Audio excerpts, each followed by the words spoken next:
السلام علیکم ورحمۃ اللہ وبرکاتہ۔ الحمدللہ رب العالمین والصلاة والسلام علی رسول النبی الکریم۔ اعوذ باللہ من الشیطان الرجیم، بسم اللہ الرحمن الرحیم۔ سیرت النبی صلی اللہ علیہ وسلم، رسول اللہ صلی اللہ علیہ وسلم کی زندگی کے حالات مختصر طور پر ان شارٹ بیان کر رہا ہوں۔ گزشتہ مرتبہ اس پر بات ختم ہوئی تھی کہ پیغمبر مقرر کیے جانے کے بعد حضرت محمد صلی اللہ علیہ وسلم تقریباً 13 سال مکے میں رہے 13 سال مکے میں رہے اور دین اسلام کی دعوت دیتے رہے، اسلام کی طرف لوگوں کو بلاتے رہے، اور 10 سال مدینے میں رہے، اسلام کی دعوت دیتے رہے اور دین اسلام کو قائم کرتے رہے۔ مولانا سید ابو الاعلیٰ مودودی رحمۃ اللہ علیہ کہتے ہیں کہ نبی صلی اللہ علیہ وسلم کی مکی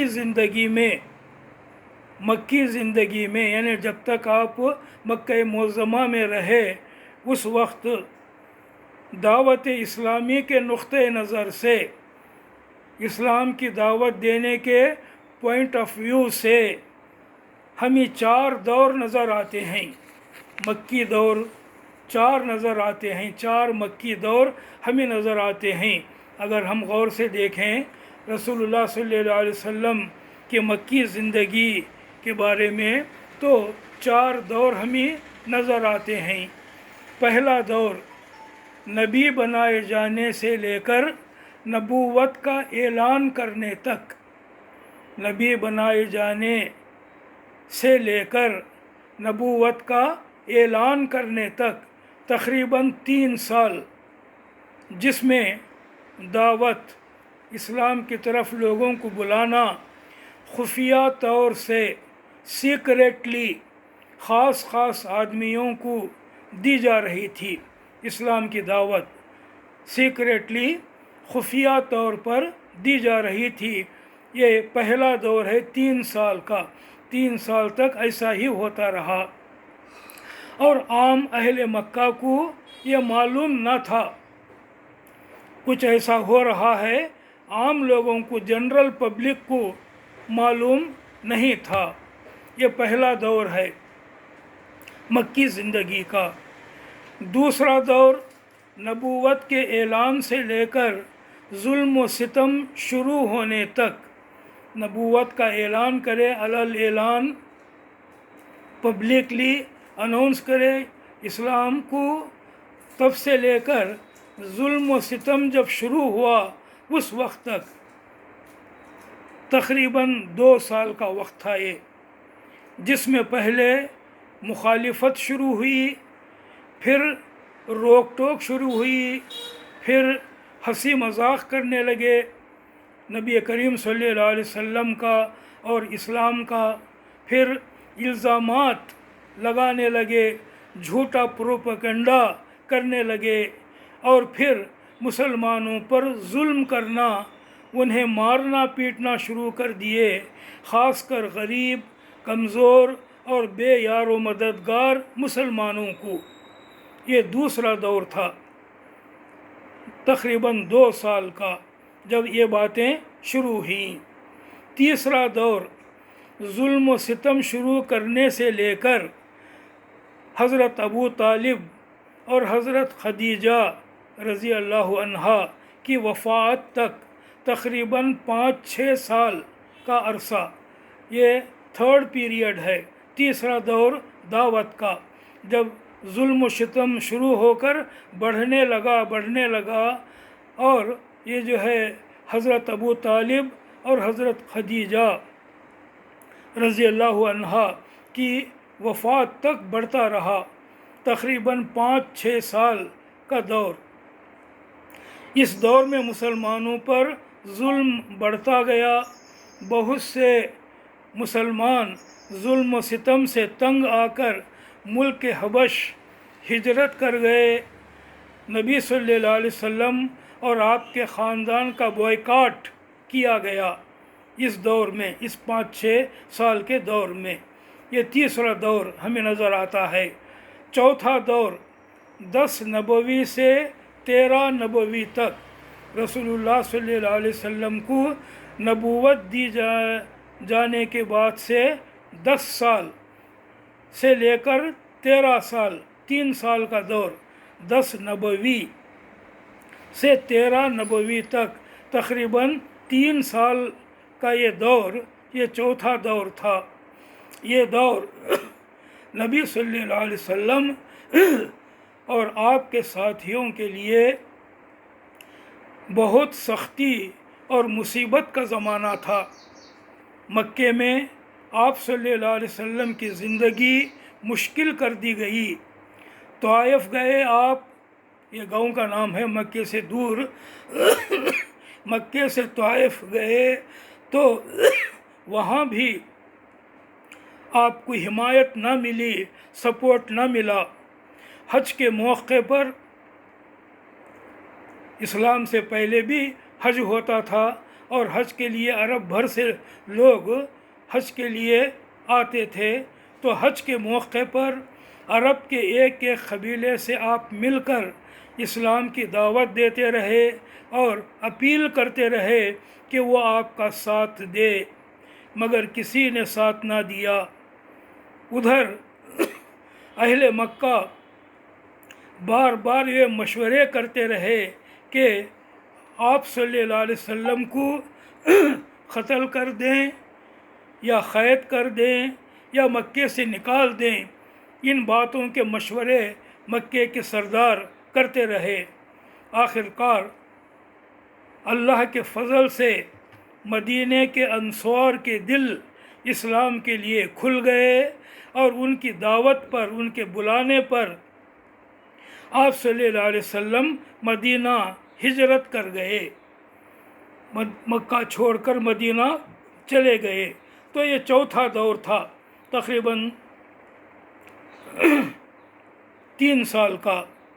تو اس طریقے سے رسول اللہ صلی اللہ علیہ وسلم اور کی دعوت اور اسلام کی طرف بلانا، اس معاملے میں مکے میں ہمیں یہ 3 دور نظر آتے ہیں۔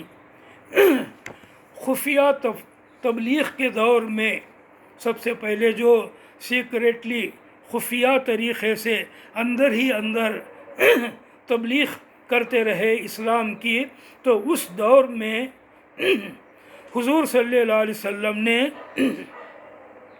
حضرت ارقم، ایک صحابی کا نام ہے رضی اللہ عنہ، ان کے گھر کو جو صفا کے قریب تھا، صفا اور مروہ سب کو معلوم ہے، تو صفا کے قریب ان کا گھر تھا، تو ان کے گھر کو مسلمانوں کے اجتماع اور دعوت و تبلیغ کا مرکز بنا دیا۔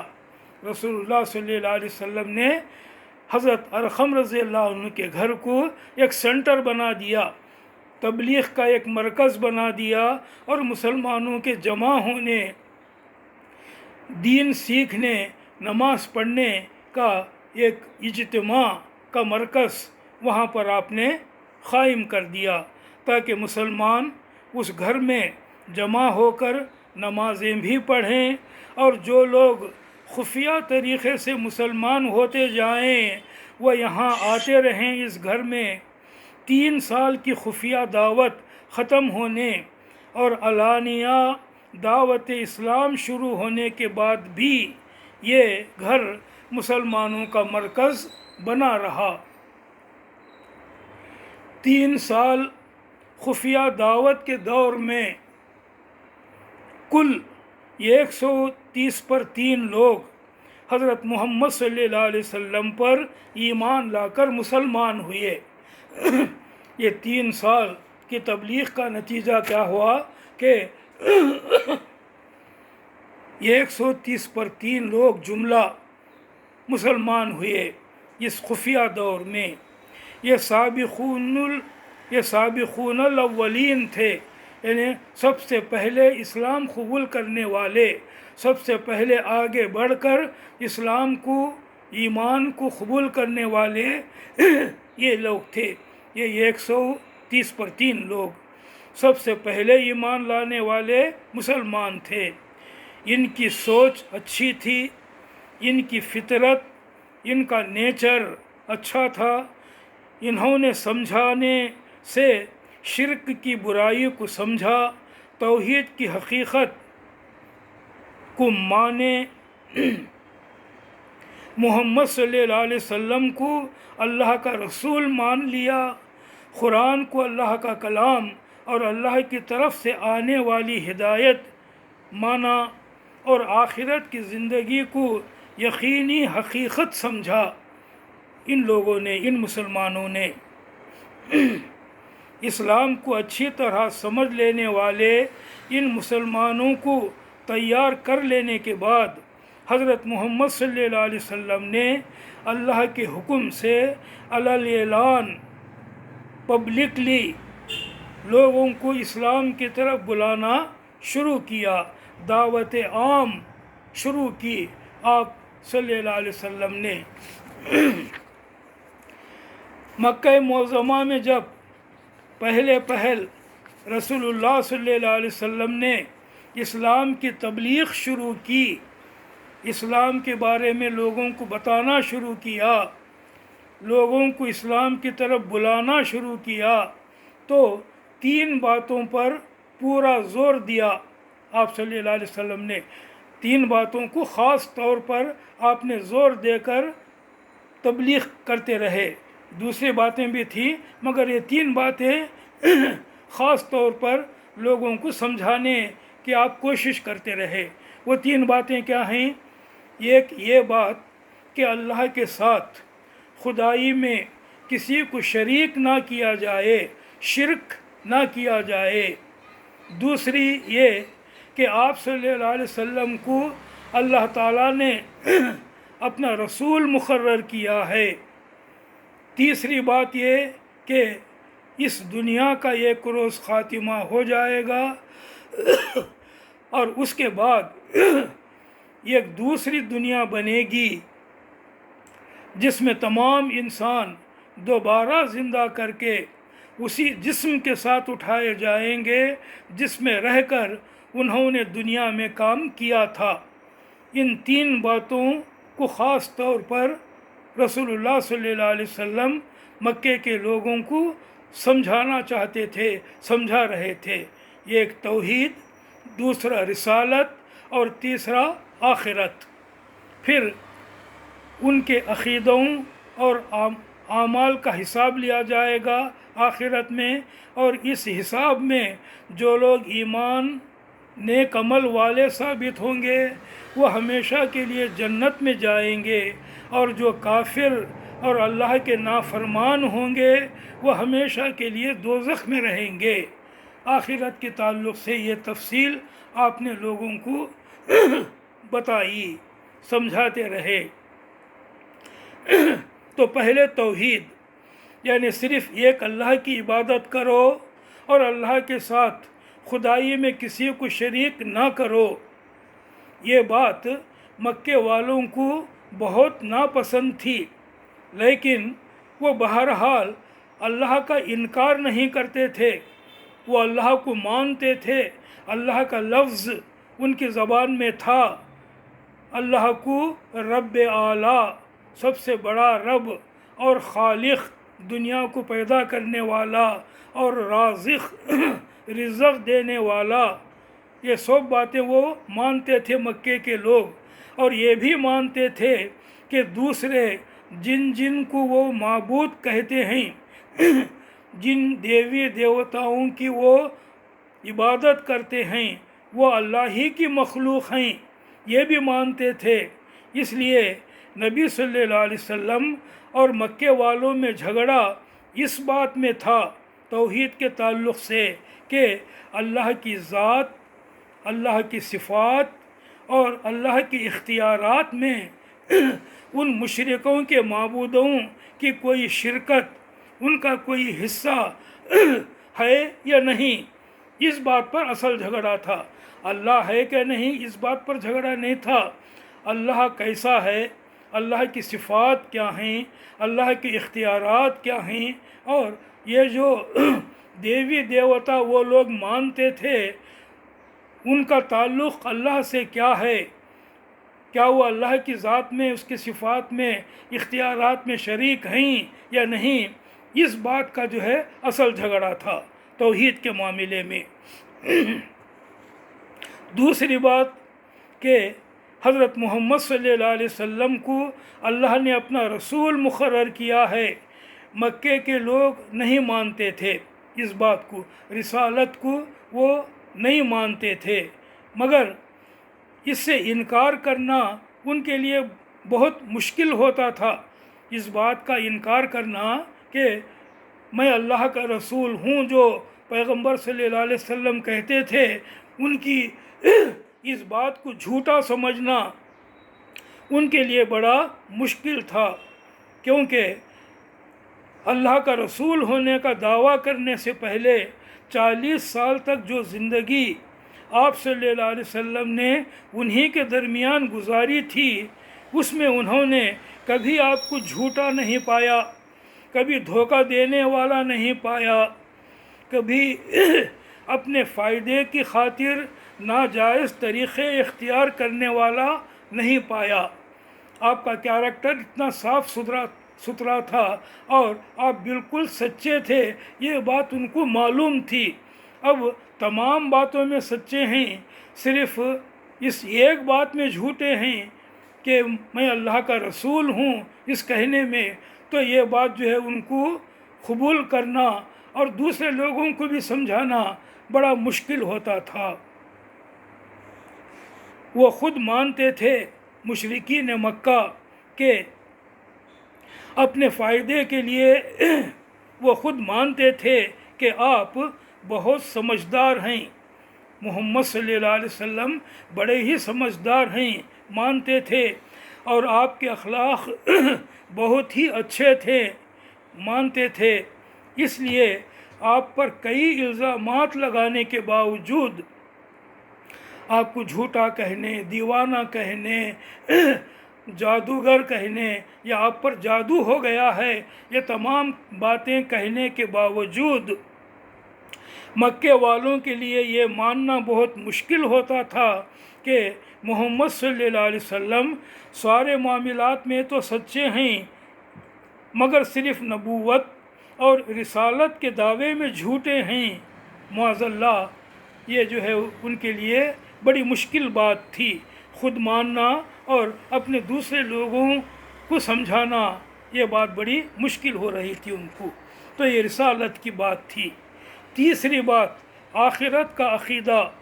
مکے والوں کو اسی عقیدے پر سب سے بڑھ کر حیرانی اور سب سے زیادہ تعجب ہوتا تھا۔ مرنے کے بعد دوبارہ زندہ ہونے کو وہ ناممکن سمجھتے تھے، ایسا نہیں ہو سکتا، امپاسبل سمجھتے تھے، اور اسی کے بہت چرچے کرتے تھے آپس میں۔ دیکھو کیسی عجیب بات بول رہی ہے، کیا ایسا ہو سکتا؟ کیا مرنے کے بعد دوبارہ زندہ ہو سکتے؟ مر کر مٹی ہو جاتے، ہماری ہڈیاں گل جاتے، تو پھر دوبارہ کیسا زندہ ہوں گے ہم؟ تو یہ جو ہے اس کے چرچے بہت کرتے تھے آخرت کے۔ اسلام کے راستے پر لانے کے لیے آخرت کا عقیدہ ان کے ذہن میں اتارنا، مشرکین کو آخرت سمجھانا بہت ضروری تھا۔ اس لیے مکہ معظمہ کے ابتدائی دور کے سوروں میں زیادہ تر آخرت کا عقیدہ دلوں میں بٹھانے پر زور دیا گیا ہے۔ اگر آپ قرآن مجید دیکھیں گے تو قرآن مجید کی خاص طور پر آخری سورے، ان میں زیادہ سے زیادہ چرچا آخرت کا ہے، کیونکہ آخرت ہی ان کو سب سے زیادہ عجیب نظر آ رہی تھی۔ اس واسطے اللہ تعالیٰ نے زیادہ سے زیادہ آخرت کی تفصیل بتائی، آخرت کو ثابت کیا اور آخرت کا زیادہ سے زیادہ چرچا کیا۔ اس کے لیے دلیلیں ایسی دی گئیں، آخرت کو ثابت کرنے کے لیے ایسی بحث کی گئی اللہ کی طرف سے، ایسی دلیلیں دی گئیں، ایسے آرگومنٹس دیے گئے کہ جن سے توحید بھی سمجھ میں آ جائے اور رسالت بھی۔ آخرت کے بارے میں جو تفصیلات قرآن میں بیان کی گئی ہیں اس سے آخرت بھی سمجھ میں آ جائے، توحید بھی سمجھ میں آ جائے اور رسالت بھی، یہ طریقہ اختیار کیا گیا قرآن مجید میں۔ مولانا سید ابو الاعلیٰ مودودی رحمۃ اللہ علیہ سیرت سرور عالم جلد دوم میں لکھتے ہیں کہ سورہ علق کی آیتوں پر، سورہ علق اقرا بربک اقرا بسم ربک الاعلیٰ، یہ جو سورہ ہے سورہ علق کی آیتوں پر غور کرنے سے یہ بات صاف معلوم ہوتی ہے کہ حضرت محمد صلی اللہ علیہ وسلم نے اپنے دین اسلام کا اظہار، اسلام کو ظاہر کرنا سب سے پہلے حرم میں اسلامی طریقے پر نماز پڑھ کر کیا۔ حضور صلی اللہ علیہ وسلم نے نماز حرم شریف میں، کعبۃ اللہ شریف میں اسلامی طریقے پر جب پڑھے تو لوگوں کو معلوم ہو گیا کہ یہ کچھ نیا کر رہے ہیں، یہ نئے طریقے سے عبادت کر رہے ہیں، کیا ان کا دین الگ ہو گیا ہے؟ تو پہلے جو ہے سب سے پہلے مشرکین مکہ کو دین اسلام کے بارے میں رسول اللہ صلی اللہ علیہ وسلم کی نماز سے معلوم ہوا جو آپ نے حرم شریف میں پڑھی۔ تو اسلام کا سب سے پہلا اظہار رسول اللہ صلی اللہ علیہ وسلم نے حرم شریف میں اسلامی طریقے پر نماز پڑھ کر کیا، اس حرم میں، اس کعبۃ اللہ کے احاطے میں جہاں پر بت ہی بت رکھے ہوئے تھے، جو شرک کا گڑھ تھا، وہاں پر آپ نے اسلامی طریقے پر نماز پڑھ کر اپنے اسلام کا اظہار کیا سب سے پہلے۔ اس وقت تک مسلمان چھپ کر نماز پڑھتے تھے، کسی کھلی جگہ پر علانیہ نماز پڑھنے کی ہمت نہیں کر سکتے تھے، اور حرم میں تو بالکل بھی نہیں۔ حرم میں علانیہ نماز پڑھنے سے مکے کے لوگوں کو معلوم ہوا کہ آپ صلی اللہ علیہ وسلم کا دین ان کے دین سے الگ ہو گیا ہے، بدل گیا ہے۔ پہلے ابو جہل اور پھر قریش کے دوسرے لوگ بھی جمع ہو کر آپ صلی اللہ علیہ وسلم کو حرم میں نماز پڑھنے سے روکنے کی کوشش کرنے لگے، مگر وہ آپ کو نماز پڑھنے سے نہیں روک سکے۔ سب سے پہلے ابو جہل نے آپ کو نماز پڑھنے سے روکا، پھر دوسرے لوگ بھی اس کے ساتھ جمع ہو کر آپ کو نماز پڑھنے سے روکنے لگے، ہم تمہیں اس طریقے پر نماز پڑھنے نہیں دیں گے، مگر ان کی مخالفت کے باوجود رسول اللہ صلی اللہ علیہ وسلم نماز پڑھتے رہے حرم شریف میں۔ اور پھر اللہ کی طرف سے حکم آیا کہ وَأَنذِرْ عَشِيرَتَكَ الْأَقْرَبِينَ، سورہ الشعراء کی آیت ہے یہ۔ ترجمہ ہے اپنے قریب ترین خاندان والوں کو ڈرا دو، یعنی اللہ کے عذاب سے ڈرا دو، اعلان کر دو، اسلام کی علانیہ تبلیغ شروع کر دو۔ حکم آ گیا اللہ کی طرف سے وَأَنذِرْ عَشِيرَتَكَ الْأَقْرَبِينَ، اپنے قریب ترین خاندان والوں سے شروع کر کے لوگوں کو علانیہ اسلام کی طرف بلانا شروع کرو۔ تو جب اللہ کی طرف سے حکم آ گیا تو رسول اللہ صلی اللہ علیہ وسلم نے اللہ کے حکم کو کس طریقے سے پورا کیا، اس کی جو ہے کچھ تفصیلات آگے آ رہی ہیں۔ تو آپ صلی اللہ علیہ وسلم نے اپنے خاندان والوں کو کھانا کھانے کی دعوت پر بلایا۔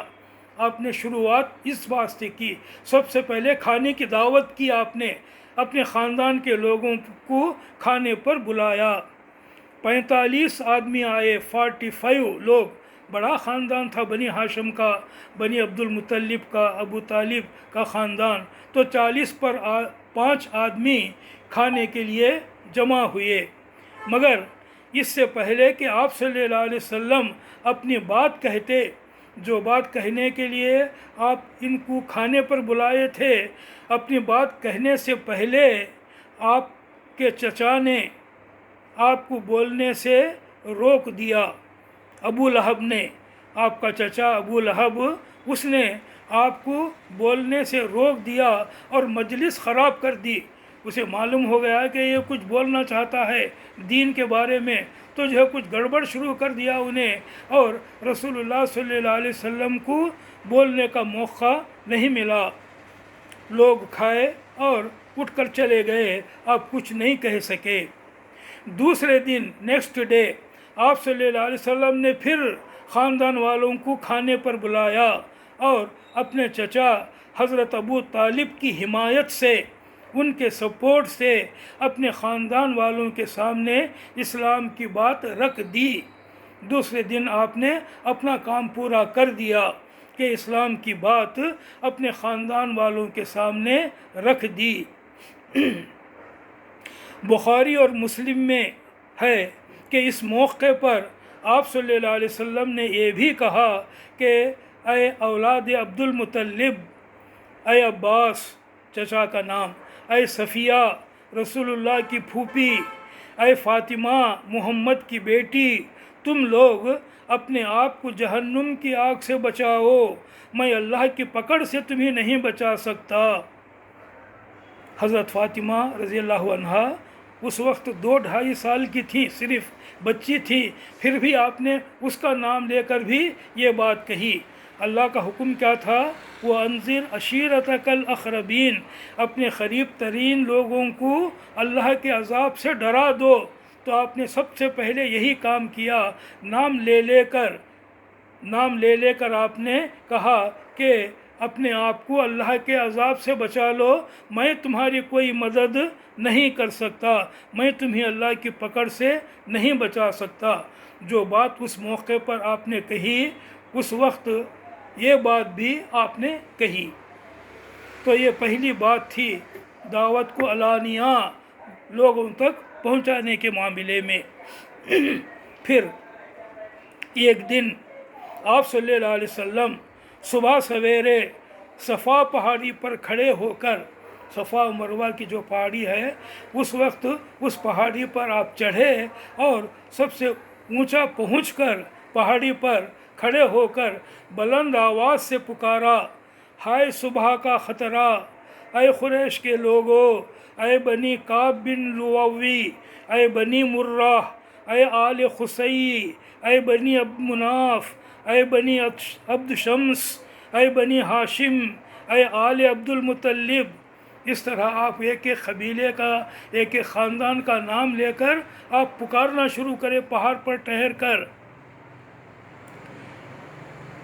عرب میں قاعدہ تھا، طریقہ تھا کہ جب صبح تڑکے کسی اچانک حملے کا، کسی اٹیک کا، باہر سے اٹیک کا خطرہ ہوتا، تو جس شخص کو بھی اس کا پتہ چل جاتا، وہ اسی طرح پکارنا شروع کر دیتا، پہاڑ پر چڑھ کر یا کسی اونچی جگہ پر ٹھہر کر اسی طرح وہ پکارنا شروع کر دیتا، اور لوگ اس کی آواز سنتے ہی ہر طرف سے دوڑ دوڑ کر آ جاتے۔ یہ طریقہ وہاں پر تھا، تو آپ نے وہی طریقہ اختیار کیا لوگوں کو جمع کرنے کا۔ آپ صلی اللہ علیہ وسلم کی اس آواز پر لوگ جمع ہو گئے، تو آپ صلی اللہ علیہ وسلم نے فرمایا، لوگو، اگر میں تمہیں بتاؤں کہ اس پہاڑ کی دوسری طرف جو تم کو نظر نہیں آ رہا ہے، میں پہاڑ پر ٹھہرا ہوں، میں تمہیں بھی دیکھ رہا ہوں اس طرف، اور پہاڑ کے اس طرف بھی میں دیکھ رہا ہوں، اگر میں تمہیں یہ بتاؤں کہ پہاڑ کے دوسری طرف ایک بڑی فوج ہے جو تم پر حملہ کرنے والی ہے، تو کیا تم میری بات کو سچ مانو گے؟ لوگوں نے کہا ہاں سچ مانیں گے، تم جھوٹ نہیں بولتے۔ آپ صلی اللہ علیہ وسلم نے فرمایا میں خدا کا سخت عذاب آنے سے پہلے تم کو خبردار کرتا ہوں، اپنی جانوں کو اللہ کی پکڑ سے بچانے کی فکر کرو، میں خدا کے مقابلے میں تمہارے کسی کام نہیں آ سکتا، قیامت میں میرے رشتہ دار صرف متقی لوگ ہوں گے، صرف اللہ سے ڈرنے والے میرے لوگ ہوں گے، میرے رشتہ دار ہوں گے۔ ایسا نہ ہو کہ دوسرے لوگ نیک اعمال لے کر آئیں اور تم لوگ دنیا کا وبال سر پر اٹھائے ہوئے آؤ، اس وقت تم پکارو یا محمد یا محمد، مگر میں مجبور ہوں گا کہ تمہاری طرف سے منہ پھیر لوں۔ البتہ دنیا میں میرا اور تمہارا خون کا رشتہ ہے اور یہاں میں تمہارے ساتھ ہر طرح اچھا سلوک کروں گا۔ تو آپ نے یہ تقریر کی ان کے سامنے پہاڑ پر ٹھہر کر۔ بخاری اور مسلم اور حدیث کی کئی کتابوں میں اس مضمون کی روایتیں آئی ہیں، پختہ حدیث ہے، بخاری اور مسلم میں بھی اور حدیث کی بہت ساری کتابوں میں اس بات کی روایت آئی ہے۔ آپ صلی اللہ علیہ وسلم کی یہ تقریر سن کر اس سے پہلے کہ کوئی بولتا، آپ کا اپنا چچا ابو لہب اس نے کہا ستیہ ناس ہو تیرا، کیا تو نے اس لیے ہمیں جمع کیا تھا؟ تو اس نے پھر یہ مجلس خراب کر کے لوگوں کو تتر بتر کر دیا، مگر رسول اللہ صلی اللہ علیہ وسلم کو جو کہنا تھا آپ نے وہ لوگوں سے کہہ دی، آپ نے لوگوں کو وہ بات بتا دی۔ اپنے خاندان اور قبیلے کے لوگوں تک خدا کا پیغام پہنچانے کے بعد آپ صلی اللہ علیہ وسلم نے مکے اور عرب کے لوگوں میں عام تبلیغ شروع کی۔ دیکھیے اللہ کا ایک حکم آ جانے کے بعد رسول اللہ صلی اللہ علیہ وسلم کیسا دل و جان سے اللہ کے حکم کو پورا کرنے کے لیے دن رات ایک کر دیے، اپنی زندگی لگا دیے اس میں۔ تو رسول اللہ صلی اللہ علیہ وسلم نے اللہ کا پیغام لوگوں کو پہنچانے کے لیے عرب کے لوگوں میں، مکے کے لوگوں میں عام تبلیغ شروع کی۔ جب تک آپ مکے میں رہے 10 سال مسلسل ہر حال میں ہر جگہ لوگوں کو قرآن سناتے، اللہ کا دین قبول کرنے کی دعوت دیتے رہے، نجی مجلسوں میں بھی، پرائیویٹ گیدرنگز میں بھی، نجی مجلسوں میں بھی، برسر عام بھی، پبلک میں بھی، حرم میں بھی آپ صلی اللہ علیہ وسلم نے یہ کام جاری رکھا اور کوئی طاقت آپ کو اس سے باز نہ رکھ سکی۔ مکے والوں نے بھی زبردست مزاحمت کی، ریسسٹ کیا اور بہت وہ جتن کیے آپ کو روکنے کی، مگر آپ اپنی بات برابر کہتے رہے اور 1-2 نہیں بلکہ مکمل 3 سال خفیہ دعوت کا زمانہ چھوڑ کر 10 سال مکمل آپ اپنی بات کہتے رہے، ہر قسم کی مخالفت کے باوجود۔ کوئی طاقت آپ کو اسلام کی بات لوگوں تک پہنچانے سے باز نہ رکھ سکی۔ باہر سے جو لوگ تجارت کے لیے یا عمرہ و زیارت کے لیے یا کسی اور کام سے مکہ آتے، مکہ ایک سینٹرل سٹی تھا، ایک سینٹرل شہر تھا، بہت سے لوگ بہت سے کاموں کے لیے مکے سے باہر مکہ شریف آتے تھے، تو ان سے بھی آپ ملتے، جو بھی مکہ آتا آپ اس سے ملتے، اسلام کی طرف بلاتے، اسلام کی باتیں لوگوں کو بتاتے۔ عکاظ، مجنہ اور ذی المجاز کے میلوں میں، یہ ان کے میلوں کے نام تھے، مکے کے لوگ کئی میلے لگایا کرتے تھے۔ میلے بولے تو جترے میں جو دکانہ لگاتے، عرس کے موقع پر جو دکانہ لگاتے لوگ، تو اس قسم کے میلے وہاں مکے میں بھی لگتے تھے کئی موقعوں پر. ان کے الگ الگ نام تھے وہ میلے جو الگ الگ موقعوں پر وہ جو ہے کرتے تھے. عکاظ ایک میلے کا نام، مجنہ ایک اور میلے کا نام، ذی المجاز ایک اور میلے کا نام. تو رسول اللہ صلی اللہ علیہ وسلم ان میلوں میں بھی جا جا کر قبیلوں کے لوگوں کو دین حق کی طرف بلاتے رہے. ایسے میلے آتے تو عرب کے قبیلے کے لوگ آ کر اپنے اپنے ڈیرے ڈالتے، اپنے اپنی مجلسیں لگا دیتے. آپ وہاں پہنچتے، لوگوں کو اسلام کی طرف، حق کی طرف بلاتے. حج کے زمانے میں جب لوگ منا میں قیام کرتے، اس وقت بھی آپ ایک ایک قبیلے کے پڑاؤ پر، ایک ایک قبیلے کے ڈیرے پر جاتے اور خاص و عام سب کو، پرٹیکولرلی ایک ایک انسان کو اور عام طور پر لوگوں کو جمع کر کے بھی آپ اللہ کا پیغام پہنچاتے. کوئی قبول کرے یا نہ کرے، خاموشی سے سن لے یا کڑوا جواب دے، سختی سے پیش آئے یا جھگڑا کرنے لگے، آپ کو اپنے کام سے کام تھا اور اس سے کوئی آپ کو روک نہ سکا. آپ برابر اپنا کام کرتے رہے.